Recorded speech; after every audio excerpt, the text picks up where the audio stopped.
Depressed, frustrated, sad, confused. You want answer. Let's talk. Give me a message sa page ko sa Philippine Dating Coach and you can have one-on-one coaching with Coach Baze, your dating coach and psychologist. Just please subscribe to my channel and hit the bell button.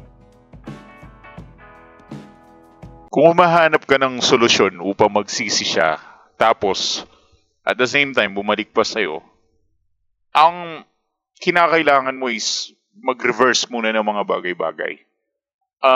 Always remember sa sports, sa mundo ng sports, it's always offense and defense. At kahit sa ibang game, it's all about offense and defense.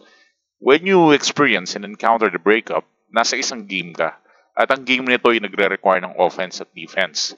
Most of the time, makala natin, mas better kapag magiging offensive side ka during or after the breakup. That is the better way para maging offensive. Kasi tapos na ang breakup eh. So, offense time na para ibalik ang ex. But there are times na you are completely wrong about that. Hindi mo na-identify ng maayos. Multiple times, kailangan mo pala maging defensive.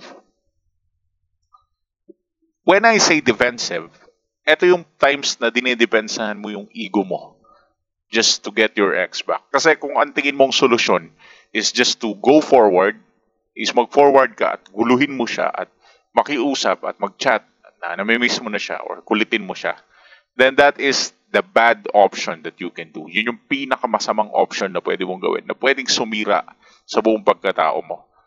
At pwedeng masira ang buong relasyon nyo. Kasi every time na after ng breakup is you are trying to fix every shit that really happened, then that is also the time that you are destroying or you are reckoning the possibilities na ma-fix ang relationship. And why is that? Because you are literally prepared to destroy your ego.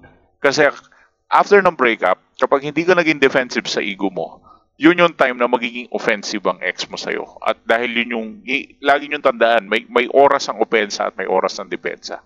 At ang after ng breakup ay hindi magandang option para sa'yo, para ikaw ay gumawa ng offensive style. Which is much more, it will make more sense kung magiging defensive ka muna. When I say defensive, ito yung tinutukoy kong pahinga, huwag mo na manggulo. That's the best solution that you can do. Instead of chatting her, instead of trying to fix the relationship, instead of trying to get her back in your life, no. You should just stay calm, ayusin mo ang composure mo, and then use your mind. And I know it's really, really hard thing to do. Kasi yung emotion mo, nagre-range siya, galit na galit ang emotion mo eh. Sobrang praning ng emotion mo, sobrang nag-i-hysterical ang emotion mo, to the point na you cannot control your emotion kasi talaga nagwawala at nadidepress ka. And that is the reason why you wanted to fix everything immediately. But the problem is you cannot fix the relationship immediately. It requires some space kapag ganyan. At yung space na yan, hindi mo matanggap-tanggap dahil feeling mo hindi akma sa sitwasyon mo ang space. Kasi nga, pero kang emotional rage eh. Nagwawala yung emotion mo. To the point na gusto ng emotion mo is pa-fix na. Kung pwede nga lang ngayon na ngayon eh. Kung pwede nga lang wag mo na akong pakinggan, di ba? Kung pwedeng di mo na marinig si Coach Biggs basta ma-fix lang ang relationship. Kung pwedeng ganon, kung pwedeng maayos lang yun, then why not, di ba? You are looking forward to have that kind of thing, but it's really, really hard to do that so far. Kasi ang nangyayari, pinupuwersa mo ang mga bagay-bagay na nawala sa lugar. Kasi nga, nag-i-hysterical yung emotion mo. Makulit ang emotion mo ngayon. Naghahanap ng kalinga, naghahanap ng sagot.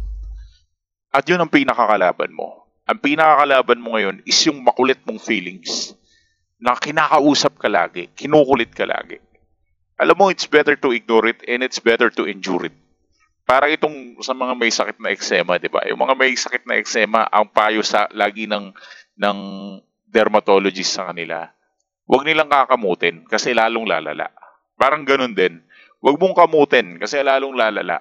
Kapag kinamot mo yung emosyon na yan, kapag wala nandyan na break up na nasaktan ka na ano pa magagawa natin? Wala kang fix dyan na immediately pa-fix mo yung sakit na yan. Walang ganun.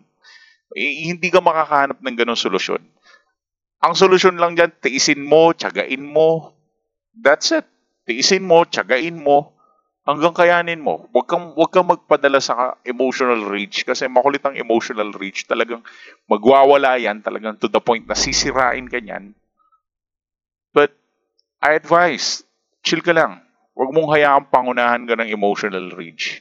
I advise na huwag mong susundan yung makulit na emotion mo. Makati yan eh. Gusto niyan kamutin mo siya. Gusto niyan pansinin mo siya. Gusto ng emotional rage mo, gumawa ka ng paraan to fix the relationship. And through that, ang mangyayari ngayon, imbis na maging defensive ka, mapupunta ka sa offensive side. At kapag naging offensive side ka, that will be the time na mas mataas ang tendency na ma-destroy mo yung relationship. Kasi magiging irrational ka. Parang ibang tao ka na eh. Once na yung emotion mo, sinakop ka na ng buo, magiging ibang tao ka na eh.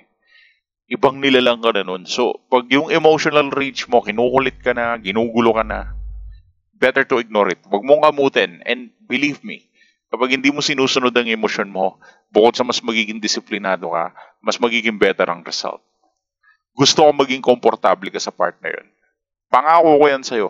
Huwag mo lang sundin ang nararamdaman mo. Sundin mo ang utak mo. I swear, I promise, everything will be good. Every result will be better. Lahat magiging favorable sa side mo. But if you need an advice for that emotional rage for one-on-one coaching, give me a message sa page ko for Philippine Dating Coach. Thanks for watching.